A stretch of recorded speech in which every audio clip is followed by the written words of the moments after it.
This is high tide with an 8-mile-an-hour wind.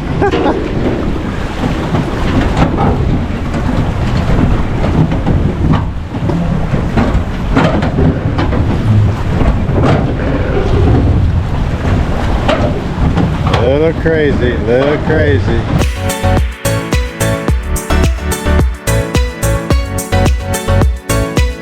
Just need it to calm down a little. Cedar Key is usually like this. Street where the restaurants are. These took a big hit during the hurricane last fall, but it looks like they've come back. Unfortunately, 2 weeks after my visit, there'd be a fire at night and a couple businesses destroyed. That is Florida State University. I asked them what type of research they're doing. They said shark research. And I said, how far out? And she said, basically just offshore. Okay, good morning and welcome back to the channel. I'm at Cedar Key, Florida. I am going to head out, not too far, out into the Gulf of Mexico to Ceday Key. I say it fast because that's the best way to say it. It's the Cedar Key National Wildlife Refuge, and I'm going to explore that key or that island out there today. And I'm going to try to set up my amateur radio and make some contacts for Parks on the Air. So thanks for coming along today. I am solo today, so we'll see how this adventure goes.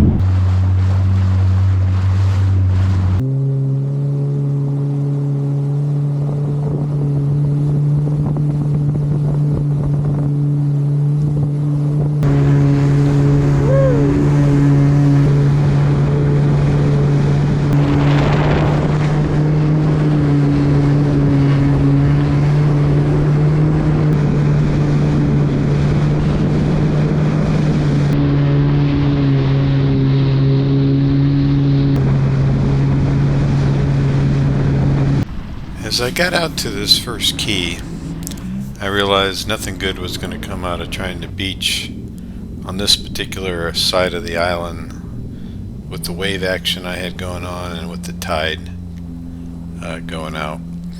So I thought I'd go around the other side. I'm going to have to go around the other side and see if it's any calmer. It was a little bit more protected, a little bit more calm, but there weren't some great beaching areas to go to, so I decided to go out to Seahorse Key.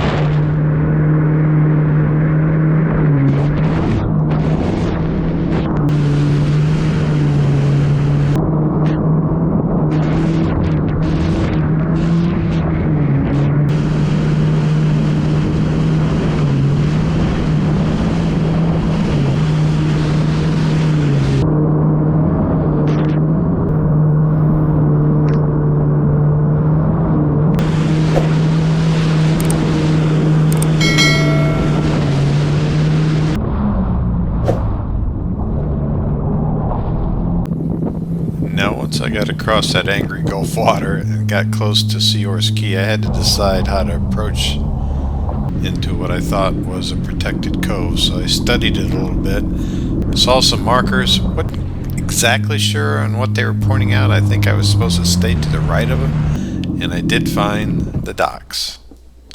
I unloaded my radio equipment from the ski, looked for a place to set up, and went up on the island. That is the University of Florida, and it's off limits, the Marine Lab. It's the sidewalk up to the Lighthouse, and I believe I'm fine if I just sit here on this picnic table. Okay, I'm going to get set up real quick for radio, and I'm in a great area, protective cove, no wind right here.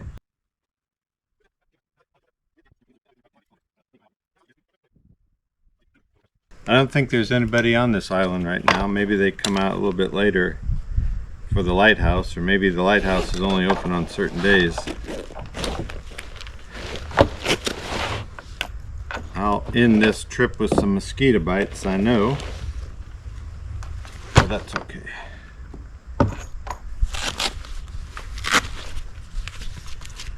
I'm using my ICOM 705, 10 watts. I'm going to start out by activating with hopefully FT8. Debbie always tells me to bring bug spray.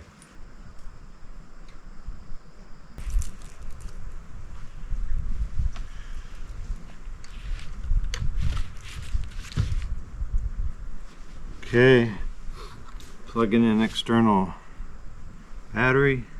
I use SDR with either an iPhone or iPad. Connecting to the 705 via the wireless LAN.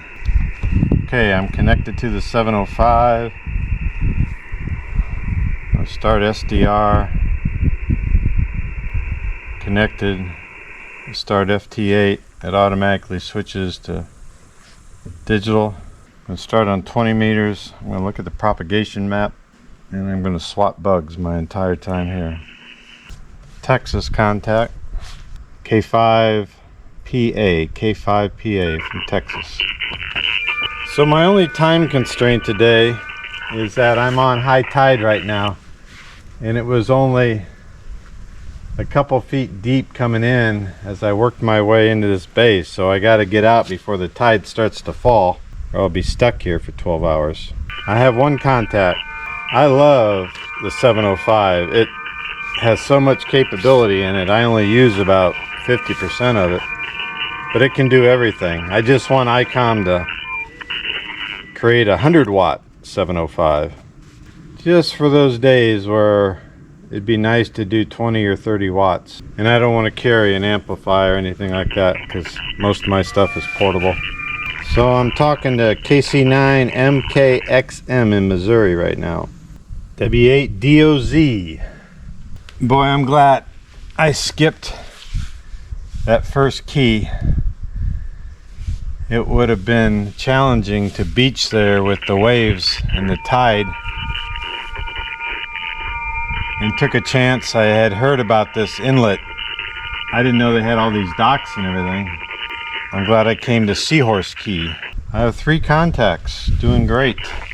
I'm 20 meters. I don't know who's bleeding over there with single sideband. I've never heard that before on this radio. Okay, talking to KC8AZZ in Michigan now. Okay, I got Victor Echo 6 Bravo Romeo in Canada. Halfway there, I have 5 contacts. And the bugs haven't eaten all of me. Talking to K7 Yankee. Nobody's picking up on me now. Band may be changing, may have to go to a different band. It's too bad. I was going along Ghostbusters, and then I wasn't.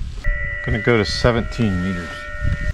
Okay, I made contact with KC9GRD. I believe he's in Wisconsin on 17 meters now. So let me see if I can finish up on 17 meters. Again, I don't think anyone's on this island today because their boat would be here, because this is the only place you can probably get on the island easy. I don't think there's another dock. Okay, I have 6 on 20 meters and 1 on 17 meters so far, so I need 3 more. I'm here in Northern Ireland, the Netherlands, Portugal, Samoa, Finland. So the bands are open on 17. Okay, KF9 Uniform Golf in Indiana. Let's go check this out. Watching a show called Tropio on Netflix, Australian TV show. You'd be looking for crocodiles and alligators everywhere if you watched that show. So, nice little Cedar Key National Wildlife Refuge. Jet skis over there. I'm operating on a table with the Wolf River coil antenna. And it's just beautiful. Just got to get out of here before the tide falls. If not, I'm probably here till tonight. Might have to switch bands again. Gonna try 10 meters now. I got somebody in Germany with a strong signal, so that's good. All right, keep it up. DF3IS Alpha Alpha 9 GR Indiana. So the difference for me when doing parks on the air is that when there is subjective or objective hazards involved, I don't like to stress myself further working single sideband necessarily. I mean, it's not like I'm sitting in a car in a parking lot at some park drinking my coffee. There's hazards that getting here, there's hazards while I'm here, and more importantly, there's hazards getting out of here. So I find FT8 is the quickest way to activate a park. And then when I have time, I like to do single sideband. But the greater the hazards, I'm probably going to do FT8. Talking to KA2MAT, New Jersey. WA7 Yankee Echo Juliet in Missouri. Thank you for coming back. I use a Faraday cloth. I have the radials with me, but the Faraday cloth just works. I can get, 1.2 to 1 SWR on the radio. I don't even have anything clipped from the base of the Wolf River coil to the Faraday cloth. It's just sitting on top of it. Oh my goodness. I just got JE1 WMV Japan with a -12 signal strength report. Alright, I'm finishing up after this one. Wisconsin KG9 Juliet Papa. Thanks for the contact. I'm going to pack up quickly, get the radio and the antenna back on the jet ski, and go explore that lighthouse and clear this island. That's all you can do. Take care, buddy. Good to hear you. You can give it back to Tomer anyways. MP2D KD8OUO. So we're down a few degrees, and we'll take it. So back to you, Tom, K9BTQ. Just some guys rag chewing, talking. Let's get this set up down and packed away.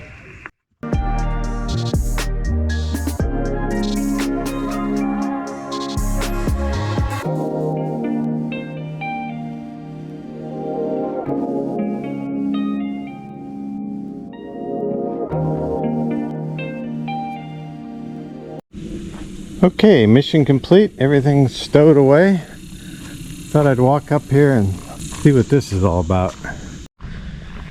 Yeah, it's definitely a lighthouse. I think it's only open on certain days of the year for visitors to come out. This would have been the high point of the island. Yeah, definitely locked up. Let's go this way. Maybe someone who lives out in this area can tell me if this lighthouse still functions with a light at night. Ah, okay. Primitive trail, venomous snakes, and a cliff. Sounds like my kind of trail. I just sort of look down it. I don't really want to go hiking right now. I better do this in the winter. I'll bring Tracy and Danny and Sarah if they want to come back here. Alright. I did call the refuge yesterday and I talked to Andrew, and he did give me permission to fly my drone.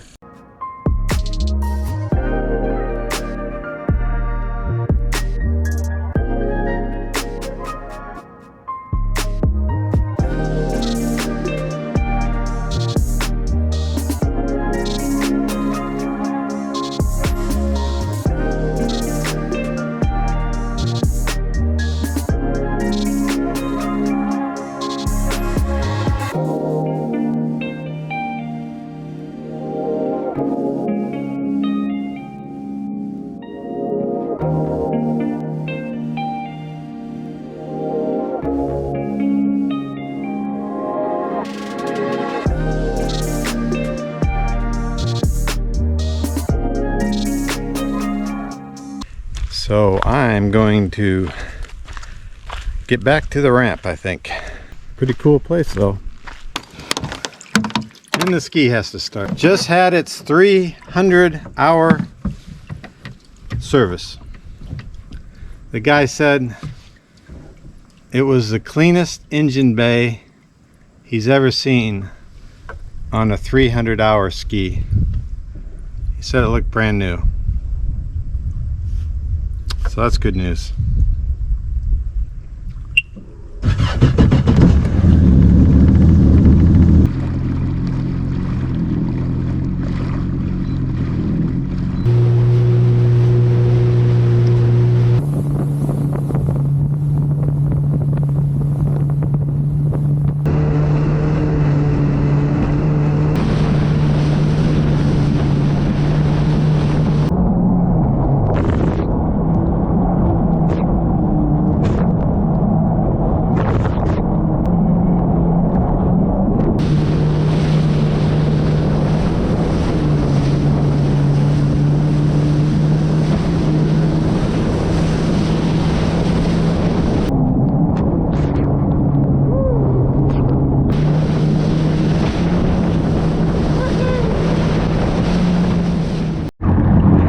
Just another calm day in the Gulf of Mexico.